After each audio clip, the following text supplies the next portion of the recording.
Setelah banyak yang sudah menonton, penonton Pengabdi Setan 2 Komunion seakan terbelah dua, kalau bukan suka atau merasa film ini agak kurang. Dengan begitu mari kita mengerti sedikit, sampai kenapa ada orang yang bisa berkata film kedua ini masih di bawah film pertamanya. Sebelum lanjut ke pembahasan, boleh support kita melalui Sosiabas, dan jangan lupa join jadi member agar mendapatkan berbagai keuntungan yang sudah kita tawarkan.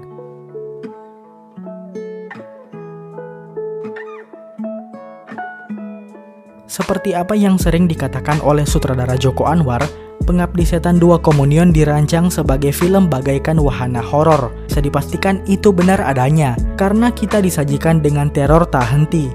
Sayangnya berbagai teror nampaknya bisa diprediksi atau diantisipasi oleh banyak penonton. Meskipun begitu, hanya karena tidak ada jumpscare yang berhasil, bukan berarti juga film ini mengandalkan sensasi atmosferik layaknya Perempuan Tanah Jahanam. Ada banyak pengulangan dari film pertama, misalnya adegan sholat dan air wudhu, termasuk sosok Pak Ustadz, yang membuat banyak orang sudah bisa menangani apa yang akan datang. Tapi mungkin yang akan paling diingat dari film ini adalah adegan lift. Walaupun itu tidak berhubungan dengan hantu atau setan, namun situasi dan timing intens yang terjadi di situ benar-benar diset dengan sempurna.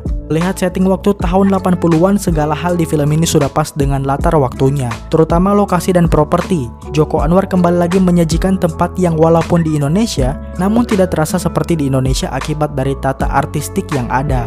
Misalnya adegan yang paling pertama, hingga adegan di halte pencerahan. Ini sudah terjadi di film Joko sebelumnya, misal Gundala atau Pintu Terlarang. Adegan rayuan Pulau Kelapa terputar sangat hikmat dan menggambarkan betapa seramnya era itu. Visual efek atau CGI sudah sangat solid, kecuali mungkin di beberapa adegan yang terlihat masih cukup kasar, termasuk kalau kalian perhatikan di adegan ending Lautan Banjir yang CGI-nya masih kurang meyakinkan. Sebagai sebuah sequel, sudah betul Joko Anwar memberikan skala yang lebih besar, bukan di rumah tapi kali ini di rumah susun, dengan lebih banyak karakter yang disorot. Namun entah kenapa cerita yang disajikan tidak sesolid dibandingkan film pertama.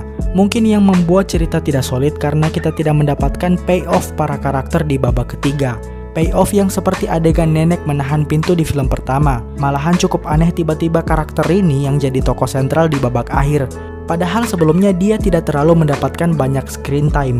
Tapi harus diakui Joko sudah berusaha untuk menampilkan setiap sudut penting dari rumah susun. Semua itu agar penonton mendapatkan kembali vibe yang sama dengan film pertama di rumah tua itu.